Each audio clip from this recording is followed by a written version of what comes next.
जी ने इसी वृंदावन में इसी यमुना के किनारे प्रतिज्ञा की थी। और आदमी कोई दृढ़ संकल्प कर तो ले, वो सफल होता है। जो आप चंदन लगाते हैं, माला घुमाते हैं, नदियों में स्नान करते हैं, भक्ति युक्त और ये जितने भी काम करते हैं, यह नारद जी ने दिया है।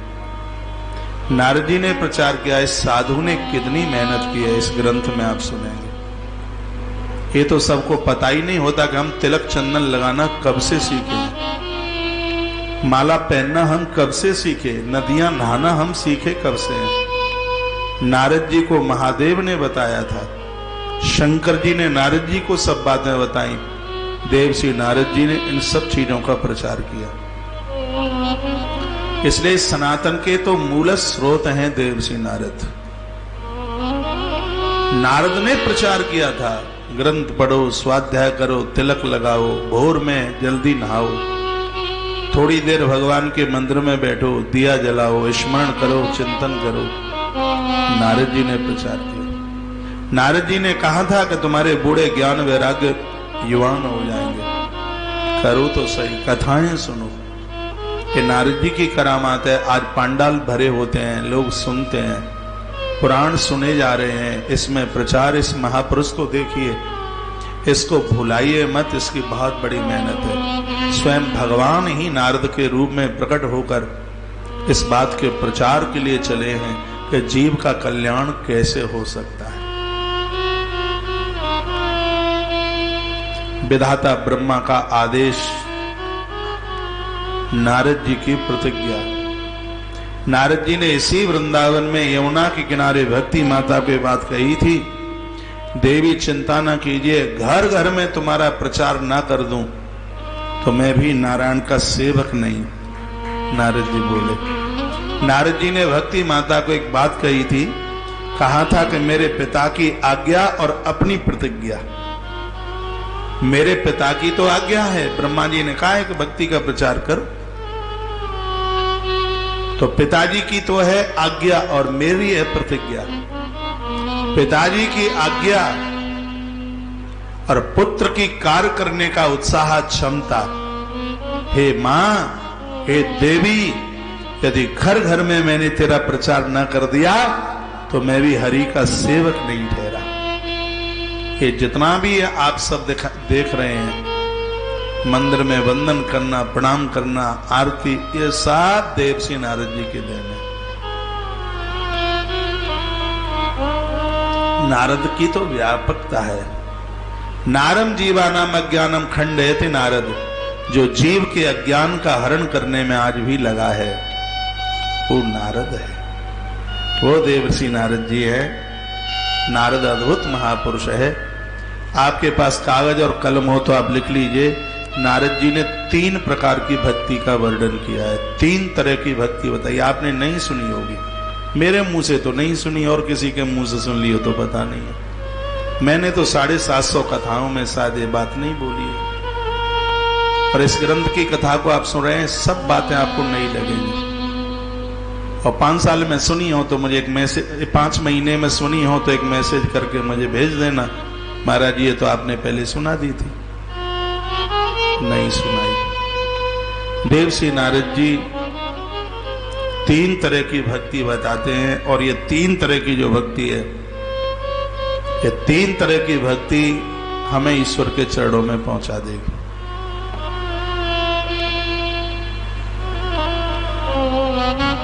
बोलिए बांके बिहारी लाल की, हनुमान जी महाराज की जय। जय जय श्री राम, श्री राम, श्री राधे श्याम। 3 तरह की भक्ति बताते हैं नारद जी। पहली है भजनम भक्ति। अब इसका व्याख्यान आप सुनेंगे, लिख लें। पहली है भजनम भक्ति, दूसरी है भागो भक्ति, भाग हिस्सा, उसको कहा भागो भक्ति। और तीसरी है भंजनम भक्ति। भजनम, भागो और भंजनम, तीन तरह की भक्ति है, बताते हैं। किम नाम भजनम, भजनम नाम रसनम। किम नाम भजनम, यानी भजनम भक्ति क्या है, क्या है उसकी महिमा। भजनम भक्ति, ये पहला प्रश्न है। किम नाम भजनम, भजनम भक्ति क्या है, उसको ऋषिवर ने वर्णन किया। यानी भजन किसे कहते हैं, भजनम भक्ति मीन्स भजन किसे कहते हैं। आप माला घुमाते हैं, प्रभु के मंदिर में बैठते हैं, तो क्या मतलब है, तिलक लगाते हैं, किताबें पढ़ते हैं, कथाएं सुनते हैं, ये सब भजनम भक्ति है। और ज्यादातर से हम और आप सब लोग भजनम भक्ति ही तो करते हैं। और अभी तक हम यही समझते रहे, बस मंदिर में धोख लगा दो, वृंदावन की परिक्रमा लगा लो, जमुना जी का आचमन लगा लो, गंगा जी में नहा लो, तिलक लगा लो, ये भक्ति है। और ज्यादातर से यही तो हम समझते हैं। लेकिन बाबा ने दो भक्ति और आगे बता दी है, एक है भागो भक्ति और एक है भंजनम भक्ति। अभी तक ये जितनी बात कही जा रही है, क्या समझ में आ रही होगी? आ रही हो तो गर्दन हिलाएं। अच्छा, तो भजनम भक्ति यानी भजन किसे कहते हैं, लिख लीजिए। भजन कहते हैं रस लेने को। भजन करते करते उसमें से रस आना आरंभ हो जाए। उदाहरण के तौर पर जब ये कथा आप सुन रहे हैं और कथा सुनते सुनते आपको एक आनंद की अनुभूति हो रही है, वही भक्ति का रस है। आनंद की अनुभूति न हो तो आप मोबाइल बंद कर देंगे, टेलीविजन बंद कर देंगे। इस कथा को सुनते सुनते आपको जो एक आनंद की अनुभूति होती है, तो भक्ति की भाषा में उसको रस कहते हैं। जो आनंद का एक अनुभव हो रहा है, जैसे उदाहरण के तौर पर जैसे गाय बैल और भैंस, इन सब पशुओं को आपने देखा हो, पहले चारा खाते हैं, हमने देखा है, चारा खाते हैं, खूब उनका पेट भर जाता है, उसके बाद में वो जुवारी करते हैं। जुवाली हमारी भाषा में उसको कहते हैं रौंथ। आपने देखा हो, खा पी करके फिर वो बैठकर उनका मुंह चलता रहता है, समझ रहे होंगे। जुवाली नहीं समझते। पशु खा पीने के बाद जब उनको पानी पिलाकर बांध दिया जाए कहीं, तो जुवाली करते हैं, यानी वो रौंथ करते हैं, उनका मुंह चलता है। उस समय उनकी शकल देखिए, जब कोई गाय भैंस बीमार होगी, पेट पूरा होगा, तो उसका जबड़ा नहीं चलता, टांगे पसार होगी, और वो बड़ी ऐसा लगता है कि तकलीफ में, ये दिक्कत में। जब खाने के बाद जब वो अति प्रसन्न होती है, तो उसकी जुवाली चलती है, उसका दांत चलता है, थोड़ा झागसा भी मुंह में से हल्का हल्का यहां लगा हुआ। और यदि कोई पशु भोजन करने के बाद में जब वो जुवाली करे, यानी रौंथ करे, तो समझ लीजिए कि वो एकदम बिल्कुल स्वस्थ है, उसको कहीं किसी भी प्रकार की बीमारी नहीं है। यदि वो जुगाली कर रहा है, तो रौंथ कर रहा है, तो ये अभी आप सुन रहे हैं, ये तो अभी तो इसको सुनते सुनते पेट भरा जा रहा है। इसको सुनने के तत्पश्चात इसको याद कर करके फिर जिस रास्ते पर आप चल रहे हैं, वो है जुवाली करना, फिर उसमें रस आता है। रस क्या है? कथा में कहा गया था कि ये मत करो, ये तो अभी आपने सुना, ये तो गैया भैंस की तरह भोजन करने की तरह है। लेकिन बाद में आपके मन में ये आता, नहीं, महाराज ने ये कहा था कि दुर्गुण है, नशा नहीं करना है, और उसके ऊपर उसको आपने स्वीकार किया, वो है जुगाली करना। तब उसमें रस आता है, शरीर स्वस्थ होता है, नींद ठीक से आती है। और जो किसी भी प्रकार का नशा नहीं करते, समाज उनको प्रेम भी तो बहुत करता है, स्नेह भी तो बहुत करता है, जिसके अंदर वो दुर्गुण नहीं है। याद रखिए, अभी आपने कथा सुनी इस समय, और इस समय कथा सुनने के बाद दुर्गुणों को छोड़ दिया, और दुर्गुणों को छोड़ने के बाद परिवार, समाज, महापुरुष तुम्हें इतना स्नेह कर रहे हैं, वही स्नेह भजन का रस है। ये पहली भक्ति है, ये रस है। इसको स्वीकार कीजिए। तो भजनम भक्ति, भज धातु से भजन बनता है। भज मीन्स सेवा होता है, संस्कृत में भज का अर्थ सेवा होता है। अभी यहाँ सेवा की सब बातें आप सुन रहे हैं और फिर आप इसको करना शुरू कर देते हैं, तो एक भक्ति का रूप धारण कर लेता है। इसमें बहुत रस मिलता है। मैंने बहुत बार पूर्व में ये बातों निवेदन किया है, यहाँ जो सुनते हैं उसको बाद में थोड़ा चिंतन कीजिए, स्मरण कीजिए। हम लोग वही तो कर रहे हैं जो हमने अपने विद्यार्थी जीवन में 27-28 साल पहले, यूं तो मैं तो आज भी विद्यार्थी हूं, लेकिन 25 साल पहले तो मैं पूर्ण रूप से ही विद्यार्थी था। कथा को भले ही 26 साल हुई है, लेकिन यदा कदा कभी कथा, लेकिन विद्यार्थी जीवन तो नहीं छोड़ा। संतों के द्वारा, गुरुजनों के द्वारा जो सुना, उस समय सुना वह भजन था। आज सुने हुए के ऊपर चल रहे हैं, ये उस भजन का रस है, ये रस है। उस समय सुना का ये दुर्गुण ना आ जाए, वो भजन था, सुन रहे थे। यानी सुनना ये भजन है, सुनकर उसको स्वीकार कर लेना ये भजन का रस है, ये भजन का रस है। तो भजन में रस ना आए तो भजन काय बात का है। फिर फल लेके आए और फल में रस ना हो। भोजन की थाली परोसी और खाने के बाद भूख ना मिटे, तो भोजन का मतलब क्या है। आज पूरा देश मुझे इस पवित्र व्यासपीठ से सुन पा रहा है।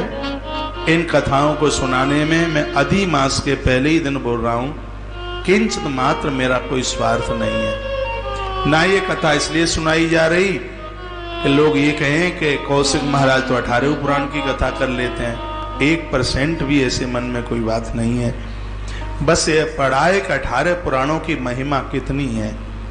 जिस जीव ने अपने जीवन काल में अष्टादश पुराण सुने हैं, उनको लेने के लिए यम के दूत नहीं, स्वयं नारायण हरि को चल के आना पड़ता है। ये महिमा सुनिए, हमने महाभारत में लिखा है। अष्टादश पुराणों की महिमा महाभारत में, ये पिछले साल उज्जैन में महाभारत की कथा हो रही थी। तो आपको ये मौका मिल जाए, मैं तो खुश होता हूं कि ईश्वर माध्यम बना रहा है। स्वार्थ 1% भी नहीं है किसी भी प्रकार का। इस कथा से ये मिल जाए, आदर मिल जाए, मान मिल जाए, रुपया मिल जाए। आप दान पुण्य करेंगे तो अपने लिए करेंगे, अपने खानदान के लिए, परिवार के लिए, अपने पूर्वजों के लिए करेंगे। उसमें मेरा क्या लेना देना है। बस ठीक है, हम चौराहे पर खड़े हों, लोग हमें पूछ लें, महाराज थोड़ा बताओगे क्या ग्वालियर का रास्ता कौन सा है, तो हमें पता होगा तो हम कह देंगे ऐसे चले जाइए, रास्ता सीधे ग्वालियर गया है। तो आप उसी रास्ते से पहुंचेंगे, कोई दिक्कत नहीं होगी। तो आप क्या कहेंगे, आदमी बहुत बढ़िया था, उसने कितना बढ़िया रास्ता बताया है जिसमें कोई गड्ढा भी नहीं है, बिल्कुल प्लेन सड़क गई है। तो कहीं मैं ये कह देता इधर चले जाइए और उस रास्ते में गड्ढे होते, टूटा फूटा हुआ होता, तो ये कहते अरे आदमी बड़ा बदमाश था, इसने जानबूझ करके हमें परेशान करने के लिए रास्ता बताया है। यदि अष्टादश पुराणों की कथा भगवान के दरवाजे का रास्ता बताती हो, तो एक चौराहे पर खड़ा होकर रास्ता बताना मेरा सार्थक हो जाएगा। मुझे खुशी मिलेगी कि मैंने अपने जीवन काल में कुछ नेक काम कुछ किया है। देवर्षि नारद जी जो 3 तरह की भक्ति बताते हैं, सुन लीजिए। किम नाम भजनम, स्वीकार करने के बाद उसके ऊपर आपने चलना शुरू कर दिया। भजन करने के बाद माला आप जपते हैं, ये भजन है, लेकिन माला जपने के बाद जो शांति मिलती है वो भजन का रस है। हाँ जी, बहुत शांति मिलती है, करके देखिए आप, अतिशय शांति मिलती है। पहली भक्ति है भजन, स्वीकार करें। तत्काल वह आपको शांति देगी, आनंद आ जाएगा। दूसरा है भागो भक्ति, ये महात्माओं में मिलेगी आपको। ये सुन लीजिए, नहीं तो चैनल थोड़ी देर बाद कट जाएगा। आप तुलसी तपोवन यूट्यूब चैनल पर जरूर जुड़ना, पहले दिन की कथा है। और कथा का पहला दिन मायना रखता है। और श्रीमन नारद पुराण जैसे एक भावी ग्रंथ की आप कथा सुन रहे हैं। आप साधारण नहीं हैं, आप परमहंस हैं। ग्रंथ के समापन अध्यायों में लिखा होता है, भागवत जी के द्वारा अध्याय पर लिखा है परमहंस संहिता। इन कथाओं को सुनने वाले परमहंस होते हैं। परमहंस हंस उसे कहते हैं जो दूध और पानी को अलग कर दे, और परमहंस उसे कहते हैं जो पाप और पुण्यों को अलग कर दे। वो समझ ले कि पाप क्या है और पुण्य क्या है, उसको परमहंस कहते हैं। आप तो हंस के ऊपर हैं, आप परमहंस हैं। जितनी देर तक कथा चलेगी, पहला दिन है, मैं आपको ज्यादा तपाऊंगा नहीं, समय से छोड़ूंगा। फिर भी मुझे कुछ और मिनट चाहिए, क्योंकि कथा वैसे भी थोड़ी देरी से ही शुरू हुई है। तो पहली भक्ति आपने लिख ली होगी, भजनम भक्ति फर्स्ट, भागो भक्ति सेकंड, और भंजनम भक्ति थर्ड। अच्छा लग रहा है सुनने में? तो भागो भक्ति का मतलब है कि आप हिस्से के लिए माथा मत फोड़िए, ये भी मेरा, इसमें से बांट के दे दो। जो भजनानंदी होते हैं वो कहीं जोर नहीं देते। ये बाबा जी लोग हो जाते हैं ना, ये अपना भाग मांगने को कहीं नहीं जाते कि तुम पर 25 बीघा 35 बीघा 75 बीघा खेत था, उसमें से हमारा भाग हमें दे दीजिए। वो तो यूं छोड़ के चले आते हैं। ये भक्ति है। ये जिसने समाज को दे दिया उसको कुछ नहीं उससे चाहिए, बस वो देता ही है। भागो भक्ति कहते हैं। अपना भाग कभी प्रकृति से मांगता ही नहीं है, वो भागो भक्ति है। एक दूसरी बात और है, जो साधु होता है, संत होता है, मान लिया जाए 3 भाई हैं, 3 भाई हैं, और 3 भाई में से एक हो गया महात्मा बाबा। अब वो 2 झगड़ा करें कि वो उसका हिस्सा मुझे दे दिए, वो मेरे भाग में है। दूसरा कहे नहीं, वो मेरे तरफ है, उनका हिस्सा मुझे दे दीजिए। तो महात्मा वो है, वो किसी के भी भाग में नहीं है, वो परमात्मा के भाग में है। वो परमात्मा की पाली में बैठा है, और वो साधु हो ही नहीं सकता। महात्मा बनने के बाद गृहस्थ परिवार में और वो भाइयों के बीच में एक पक्षपाती बनकर और ये कहे नहीं मैं तो इनका हूं, नहीं मैं तो इनका हूं, ये भागो भक्ति है कि उसके ऊपर अब संसार की हिस्सेदारी नहीं, उसके ऊपर अधिकार परमात्मा का है, ईश्वर का है। उसको भागो भक्ति कहते हैं। बहुत ध्यान से समझ लो। चंदई मैया, हाँ जाओ, भागो भक्ति है।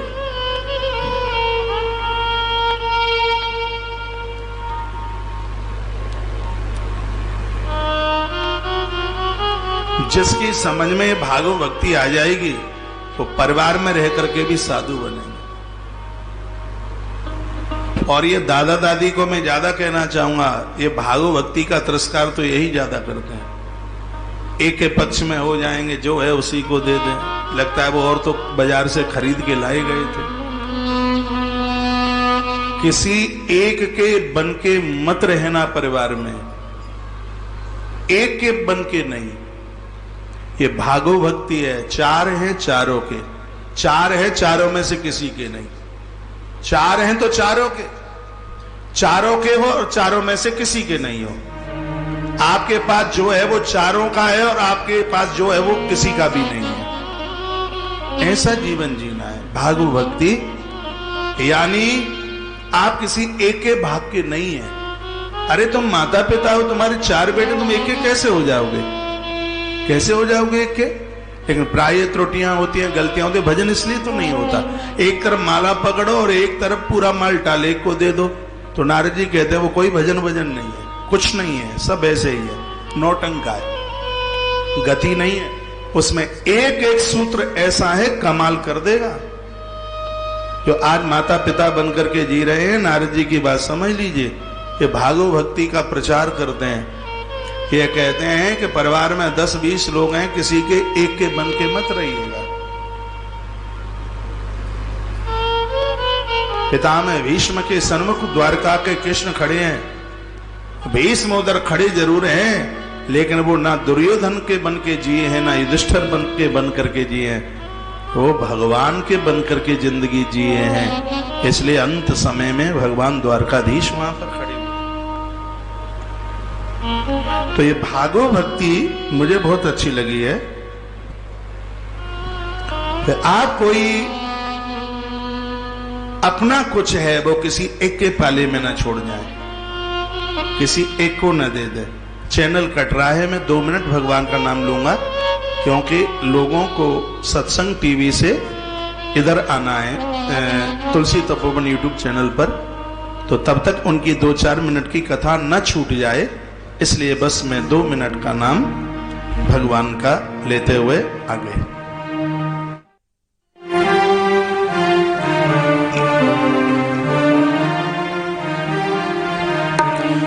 मुझे चरणों से लगा ले मेरे श्याम मुरली वाले, मुझे चरणों से लगा ले मेरे श्याम मुरली वाले, मुझे चरणों से लगा ले मेरे श्याम मुरली वाले। मेरी श्वास श्वास में तेरा, मेरी श्वास श्वास में तेरा है नाम मुरली वाले, मुझे चरणों से लगा ले मेरे श्याम मुरली वाले, मुझे चरणों से लगा ले मेरे श्याम मुरली वाले।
चरणों से लगा ले मेरे श्याम मुरली वाले, मुझे चरणों से लगा ले मेरे श्याम मुरली वाले। मेरी श्वास श्वास में तेरा, मेरी श्वास श्वास में तेरा है नाम मुरली वाले, मुझे चरणों से लगा ले मेरे श्याम मुरली वाले, मुझे चरणों से लगा ले मेरे श्याम मुरली वाले।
बेचैन मन के तुम हो, बेचैन मन के तुम हो, आराम मुरली वाले, मुझे चरणों से लगा ले मेरे श्याम मुरली वाले, मुझे चरणों से लगा ले मेरे श्याम मुरली वाले। मेरी श्वास श्वास में तेरा, मेरी श्वास श्वास में तेरा है नाम मुरली वाले, मुझे मुझे चरणों से लगा ले मेरे श्याम मुरली वाले, मुझे चरणों से लगा ले मेरे श्याम मुरली वाले।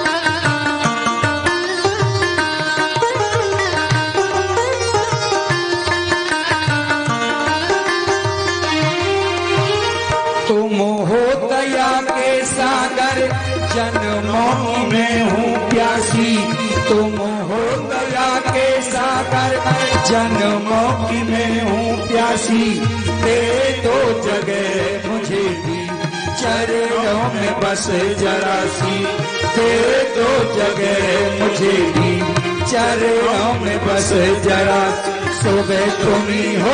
बोलिए बांके बिहारी लाल की जय, हनुमान जी महाराज की जय, जय जय श्री राधे श्री राधे श्याम। आपके मन में ये कहीं बात ना आ जाए, आपको लगे कि रामायण में नवदा भक्ति का वर्णन किया है, वो भक्ति के 9 सूत्र हैं, वो सब आप इंतजार करते रहिएगा, सब समाधान यहाँ से होगा। भक्ति के 3 प्रकार हैं, वो ये 3 प्रकार हैं, वो 9 तरह हैं। प्रकार और तरह में अंतर है, आप सुनेंगे। तो इसमें आप सबसे पहली भक्ति भजनम भक्ति, जो आप भजन करते हैं उससे आपको जो रस मिलता है वो सुख नहीं होता, वो आनंद होता है। और उस रस को पीने के बाद संसार के भोगों को नहीं कोई चख नहीं सकता, वो उसको नीरस लगेंगे। कैसे? यदि आप रसगुल्ला खा लें पहले से तो ये आपका ही अनुभव है। आप लोग बताते हैं कि जिसने पहले यदि मीठा खा लिया है, यदि वह ऊपर से चाय पीता है तो उसको वो फीकी लगती है, चाहे वो कितनी भी मीठी हो। जिसने पहले कुछ मीठा खा लिया, गजक खा लिया, उसने रसगुल्ला खा लिया, बालूशाही और भी जो भी कुछ खा लिया, फिर उसके पास एक आप चाय का कप दे दें, कहें आप चाय लीजिए, जब वो चाय पीता है तो वो चाय उसको नीरस लगती है, चाय उसको मीठी नहीं लगती। वो उसी प्रकार से जिसने भगवान के नाम का रस चख लिया है, संसार के भोग उसको कभी मीठे लग ही नहीं सकते, संसार के भोग उसको नीरस लगेंगे। जिसने भगवान की भक्ति का रस चख लिया है, संसार के भोग उसको नीरस लगेंगे। संसार के भोगों में उनको ऐसा लगेगा ये तो सब पतन करने वाली सामग्रियां हैं, उसको छिछक करके उससे वह घृणा करने लगेगा। वह है तो जो भजनम भक्ति है बड़ी अद्भुत है। और दूसरी जो मैं चर्चा आपके बीच में कर रहा हूं उसका नाम है भागो भक्ति। और प्राय लोगों की दुर्गति इसलिए हो जाती है, वो एक तरफा हो जाते हैं, किसी एक के बन के रह जाते हैं, या जो अपना है उसके पास जो वो किसी एक को दे देते हैं। लेकिन साधुओं का जीवन ऐसा नहीं होता, वो घर छोड़ करके आते हैं, एक सुई की नोक के बराबर कुछ लेकर के नहीं आते, और ये भी कह के नहीं आते कि मेरे 3 भाई हैं तो मैं तो ये जा रहा हूं और मेरा हिस्सा उसके लिए होगा। यदि ऐसा है तो वो कभी भक्त नहीं हो सकता, याद रखिएगा इस बात को। और देवसी नारद जी की बड़ी बजनी की बात है। आज प्राय माता पिता के द्वारा ऐसा होता है, एक बहू को दे देंगे, एक बेटे को दे देंगे और अपने को दुर्गति के कगार पर पहुंचा देंगे। तो लोगों को ना समझ की यह बात थी, जिनको ये पता नहीं था, देवसी नारद जी ने इस बात का प्रचार किया। भागो भक्ति, जो तुम्हारे पास है वो या तो सबके भाग में हो या फिर किसी के में ना हो। हाँ, आप एक तरफा बन के ना रहिए। देवसी नारद जी कहना चाहते हैं आपके ऊपर ये संसार का भाग नहीं, आपके ऊपर भगवान का भाग होना चाहिए, भगवान का अधिकार होना चाहिए। और मैं निवेदन करना चाहूंगा, प्राय लोगों के ऊपर भाग दुनिया का हो गया है। पत्नी कहती है मेरा है, पति कहता है मेरा है, बहन कहती है मेरा भाई है, पापा कहता है मेरा बेटा है। आज तक ये कभी ये नहीं कहते हमारा कुछ भी नहीं है तो भगवान का है। कौन कहता है? कोई नहीं कहता। आप भी कह देते हैं बेटा मेरा है। कभी लाड दुलार के साथ ये भी तो कहिए कि भगवान भी मेरा है। कभी कहिए हृदय से, आंतरिक भाषा से आप कहिए। आप पता नहीं दुनिया में किस किस को आपने अपना बना लिया, पता नहीं आप इस जगत में किस किस के बन गए हैं। नारद जी का सूत्र है, देवर्षि नारद जी कहते हैं तुम जिनके बन गए हो असलियत में तुम उनके भाग्य के नहीं हो, तुम ईश्वर के भाग्य के हो। अपना भाग ईश्वर को दीजिए, परमात्मा के लिए समर्पित भाव से जीवन का निर्माण कीजिएगा। न्याय एक तरफा मत कीजिए, दुर्गति हो जाएगी, अकल्याण हो जाएगा। आज हमारी प्रातः चर्चा चल रही थी, हम लोग बैठे हुए थे, तो पूछा गया था महाराज जी इस ग्रंथ में सबसे ज्यादा चर्चा किसकी की गई है? मैंने कहा मोक्ष की। व्यक्ति को मोक्ष मुक्ति कैसे मिले, वो एक आनंद के साथ जीवन कैसे, एक संतोष के साथ जीवन कैसे जिए, उसको ये कैसे लगे कि मैं अपने जीवन काल में तृप्त हो चुका हूं। इन सब्जेक्टों का वर्णन इसमें किया है और बहुत अच्छे तरह से किया है, बहुत अच्छे ढंग से किया है। इसमें इस बात का वर्णन इतना बारीकी से किया गया है जिसमें ये जीव इसको सुनने के बाद कहां गलती करे, वो ईश्वर से दूर जा ही नहीं सकता। गरुड़ पुराण की कथा में और इस कथा में इतना संतर मिलेगा। गरुड़ पुराण की कथा में भय से लोग भगवान की तरफ जाएंगे, लेकिन इस कथा में भगवान की प्रभुत्वता और अपने समर्पण के द्वारा, अपने प्रेम रस के द्वारा आंसू दोनों कथा में होंगे। गरुड़ पुराण की कथा में भी आंसू हैं और नारद पुराण की कथा में भी आंसू हैं। गरुड़ पुराण की कथा में जो आंसू हैं वो छूने पर गर्म लगेंगे और नारद पुराण की कथा में जो आंसू हैं वो छूने में ठंडे लगेंगे। इसका मतलब गरुड़ पुराण की कथा में आंसू वो भयभीत, अरे ये अपराध हमसे हो गया, ये अपराध हमसे हो गया, तो भैया दुख से आंसू निकलता है, वो छूने पर गर्म लगता है। और इस कथा में जो आंसू है, मैं कितना बड़भागी हूँ, भगवान की कथा सुन रहा हूँ, मैं कितना भाग्यशाली हूँ, भगवान का स्मरण कर रहा हूँ, आंसू ठंडे निकलेंगे। प्रसन्नता के आंसू छूने में ठंडे लगते हैं, दुख भरे आंसू छूने में गर्म लगते हैं।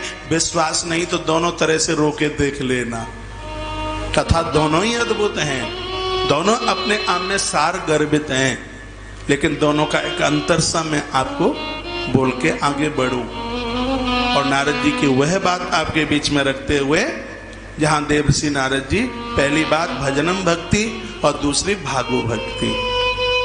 आप सिर्फ संसार के बन के मत रहिए, आप भगवान के बन के रहिए, ये बहुत ज्यादा जरूरी है। और हम लोग यही गलतियां कर जाते हैं और हम दुनिया में पता नहीं किस किस के बन के 50-60 साल तक दुनियादारी के बन के जीते रहो हैं। अपने बच्चों की माँ आप बहुत बन लिए, अब मेरी माँ बन जाइए, क्या दिक्कत है?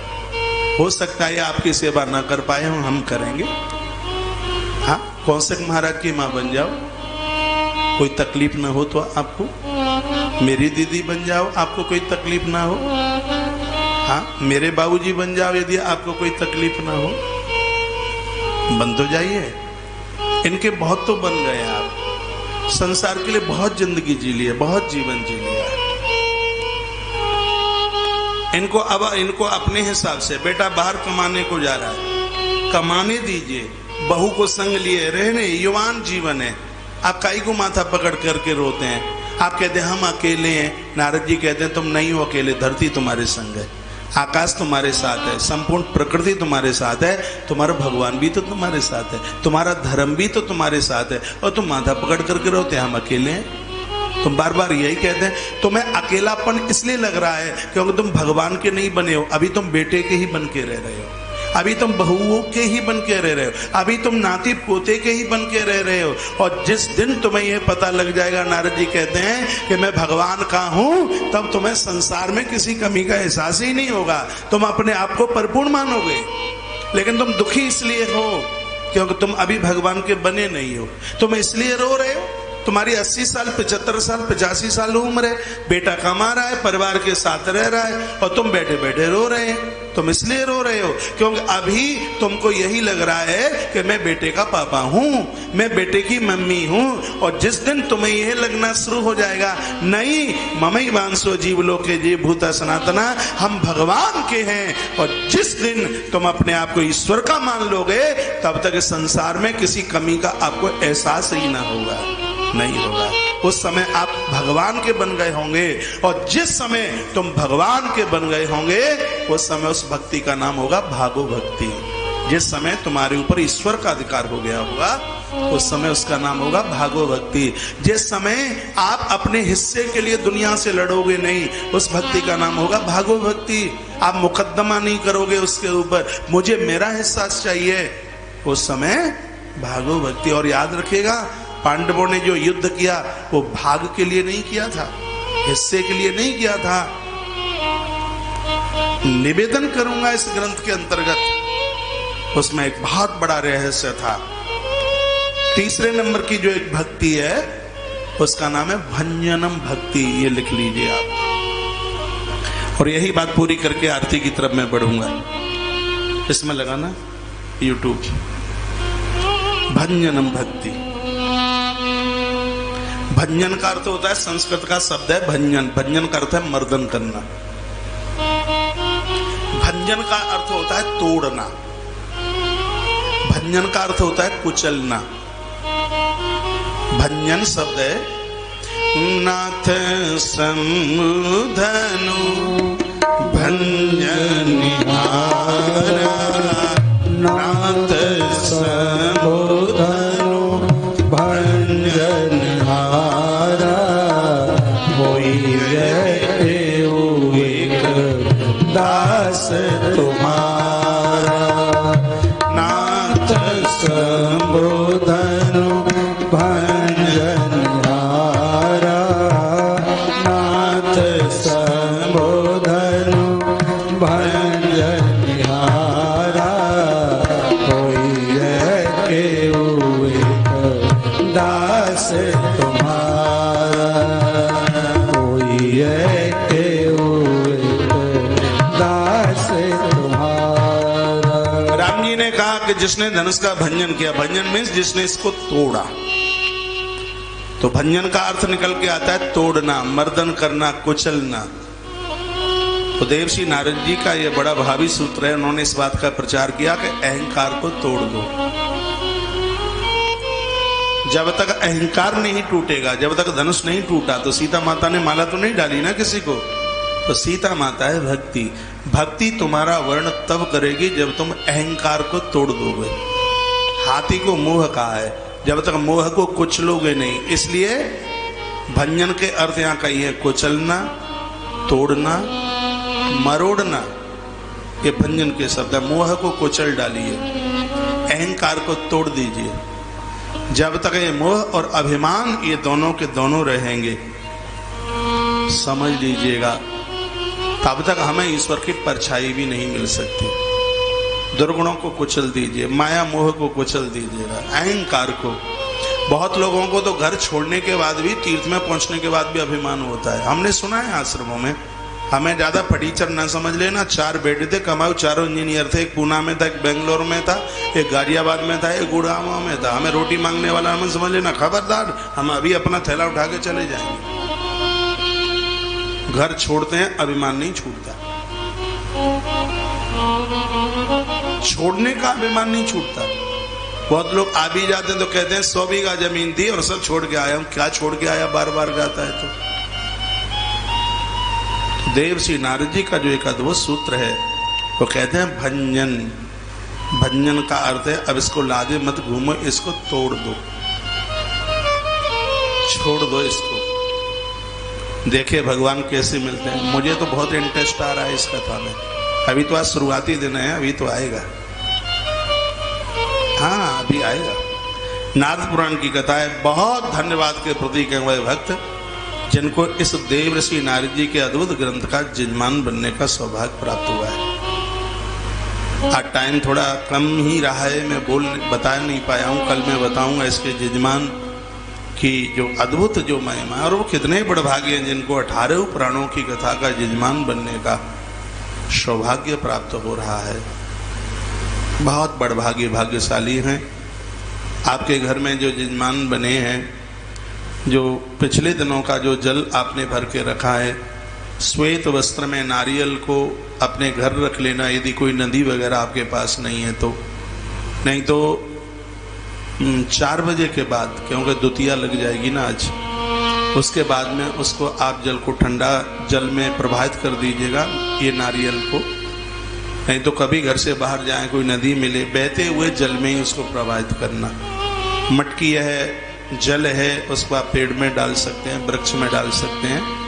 मटकी को भी आप जल में प्रवाहित कर दीजिए। आपके घर में एक तांबे का लोटा हो तो 4 बजे के बाद फिर हम जन भी यहाँ पर यजमानों की पूजा आचार्य राममोहन शास्त्री जी 4 साढ़े 4 बजे से यहाँ आरंभ कराएंगे। आप बड़भागी हैं।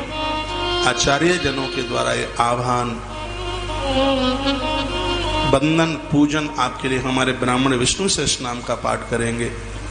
पूरा जब तक ये नारद पुराण की कथा चलेगी तो ये सब चीज़ें बिना पुण्यों के ये प्राप्त नहीं होती।